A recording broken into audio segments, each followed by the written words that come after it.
Good afternoon. Welcome to Who's Who at Holy Cross Village. I'm your host, Jody Meyer, and with me today we have Allison Harman. She is our Human Resources Assistant here at Holy Cross Village. Welcome to the show, Allison. Thank you. So, Allison, being an HR assistant is probably a pretty busy job, and most of us probably don't know what all that entails. What can you tell us? I can tell you that it's constantly changing. We're always, trying to find people in different positions here at Holy Cross Village. Keeps me on my toes. I bet it does. So what does a normal day look like for you, or a normal week? What do you do? I don't think there's a normal week. It's like right now we're in open enrollment. So, getting that, there's always hiring people and trying to find people, and then you have your other side jobs that you also have with HR. Open enrollment and which is the insurance side? Okay. Yep. And then just due to the pandemic, then you have the testing results. Mm-hmm. So other things come involved just other than just trying to find people to fill the positions. So a normal day, let's just say we're doing an orientation.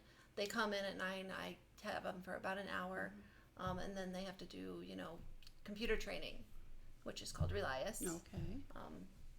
So they do that, and they have to complete that before they hit the floor. So then once they do that, then I'm still following them up for TBs and Hep Bs and all that fun so orientation process probably takes about a good month, and then they're kind of like free birds for their own department. So you're hiring for all departments of Holy Cross Village? Yes. And you are you responsible then for independent living hiring as well, or just this side of campus?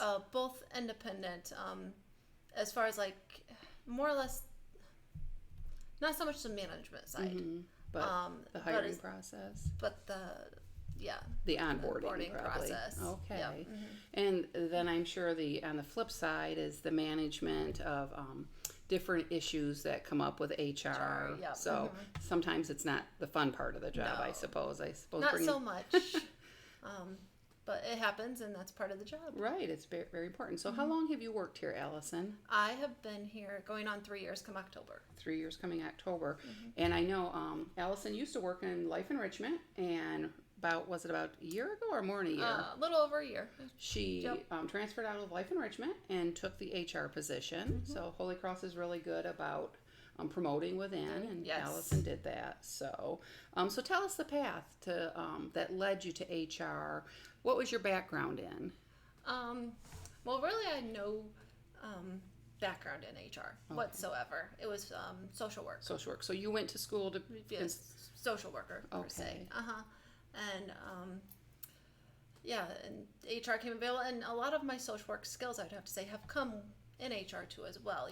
Communicating with others, listening to them, because they do come to us with, other issues, whether it be inside or outside of work. So I've always just been a friendly person to talk to. And that's kind of what led me to HR, really. Okay. So schooling and social work, you went to what college?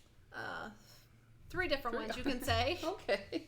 I actually wanted to go into biology first, thinking I wanted to do something in biology. Okay. That didn't pan out the way I wanted to, so I came home and I went into, I can't even think of the word right now, what it is. Human something. I can't think of what it was called, but I got my associate's degree, and then I went and got my bachelor's for social work. Okay. So, So that's like the professional side of how you got to where you're at. Yep.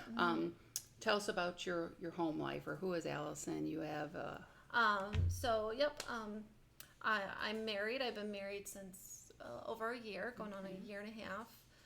And I have 1 daughter. She'll be 4 at the end of June. She's keeping us on our toes. Yeah. And then we have a pet rat named Nibbles, which is kind of something new and exciting. A lot of people don't have a pet rat. No, they don't. So I have my parents live here in town, and my in-laws live here, and I have 2 brothers. One's older, that lives in Indy, and then my younger brother lives in just north of Carmel. Okay, and a lot of people probably don't know, but you grew up living at Potato Creek, right? I did, actually. I grew up living in 3 different state parks. Okay. I grew up in Shakamak. When I was first born, I was there in Shakamak. Then my dad moved to McCormick's Creek, Okay. and then I came up here. I spent majority of my life at Potato Creek State Park for 20 years. I imagine most of your friends probably are envious of the fact that you grew up in a state park where you had all that land and all that opportunity to hike and fish and all that. They were envious.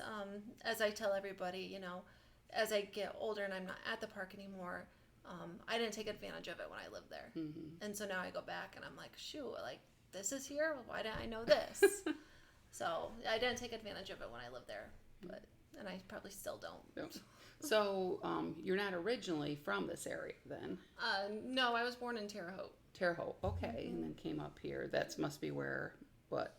Schumann, what was the name of the other park you said you lived? Shakamak was where I was born. Shakamak, okay. Yep. And then McCormick. Well, we'll have to try those parks out. Yep. So, Allison, growing up, who would you say, or even now, who is the most influential person in your life? That's a good question.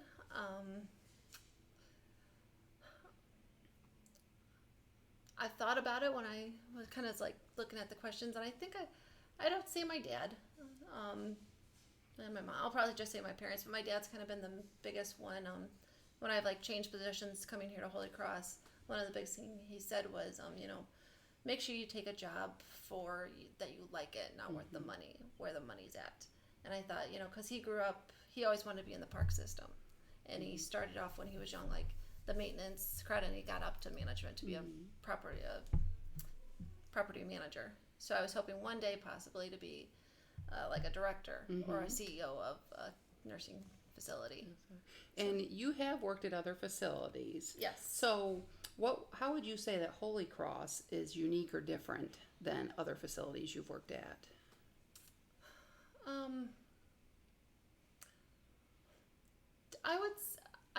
What I've noticed when I came to Holy Cross is that they give a lot of opportunities to their residents. Compared to other ones that I've been to, especially their activities department. You know, taking them out on outings a lot, you know, lunch bunch and all that. So I think there's a lot more activities for the residents to do here at Holy Cross than the other facility that I was at. That makes us very unique. You're right. So during this pandemic, what's keeping you busy?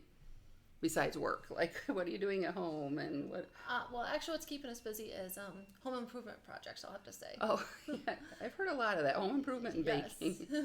So, in your job, has it changed at all during this pandemic? Are there things you can do or can't do that you used to do before this happened?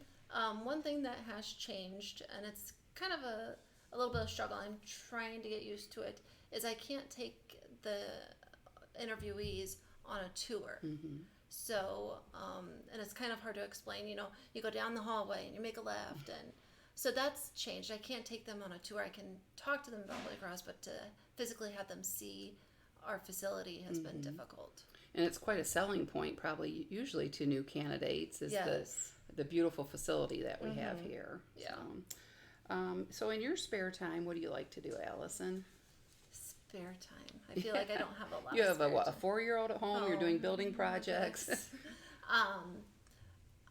I guess my 4-year-old keeps me busy. Especially during the nice weather, we like to go on bike rides. I'm trying to get back to my high school days of cross country, so I'm trying to pick up running again. And just trying to keep her busy. It's kind of tough sometimes when she's the only one, and you're like, okay, what can we do now? Where can we go? And where can we go is home. Right, limited. Yeah. A lot of the parks for kids had been closed. And a lot of the stuff like playground facilities, or like even trying to buy a playground set for your house, they're sold out. Yeah. So that's sometimes trying to buy some stuff. Pools are sold out. You can't buy a blow up pool or find one. I heard bikes are hard to find right now too. I've heard that too. Yeah. So it's very hard to find stuff. Well, for those of you who have not met Allison, when the facility is back to a more normal state and opened up, I would encourage you to stop by and see her and see pictures of her daughter, because she is adorable. I can see why she keeps you busy. So, Allison, do you have anything on your bucket list that you'd like to do? I mean, you're still pretty young, so you have a lot of years for a bucket list. But I've always wanted to travel outside of the States, whether it be like Ireland or Greece or something, so somewhere outside the States. And anything else besides traveling? Is there anything you want to accomplish or? Just kind of growing my career. No? Yeah. So, Allison, 20, 30, 40 years from now, the students are cracking open their history books, which is funny. They're probably not cracking open anything. They're probably looking at it on a computer. Right. But they're studying about American history, and they're studying about this virus. What would you want to tell the kids of tomorrow about the virus? What would you like to encourage them about or give them some advice on? I'm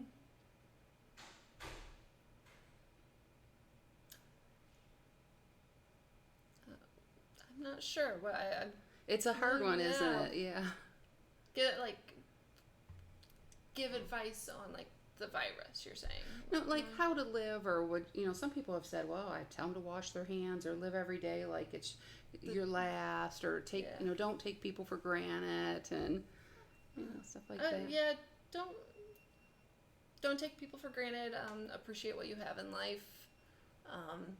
You kind of realize how close you are with your family members during this time. Yeah, I can imagine. Even though for us introverts, it's been probably, sometimes you're like, well, this is great. I don't have to shake hands and hug, but I bet it's hard. Yeah. Even that. Even for extroverts, because you can't do that, and you're like wanting to do that. You're wanting to shake hands, or, with the interviews. I mean, they want to go here, and I nod and I go, nice to meet you. You probably even think twice about giving them a pencil, I would suppose. You're like, we have to sanitize everything, and so. Do you have any hidden talents? Is there anything that you can do or people wouldn't necessarily know?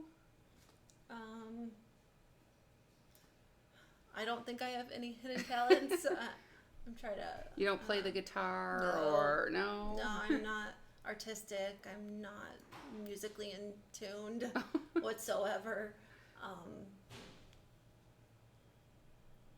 No, I can't think of any hidden talents off the top of my head. I always ask that, and I always get a surprise response from a lot of people. I had one staff member show me she could wiggle her ears. Oh. We show the audience that too. So, nope, can't do that, huh? No, can't. No. Okay. Well, Allison, it's been nice talking to you today, and I thank you for taking time out of your busy schedule to meet with us. Thank you for joining us all, and we'll see you next time at Who's Who at Holy Cross Village.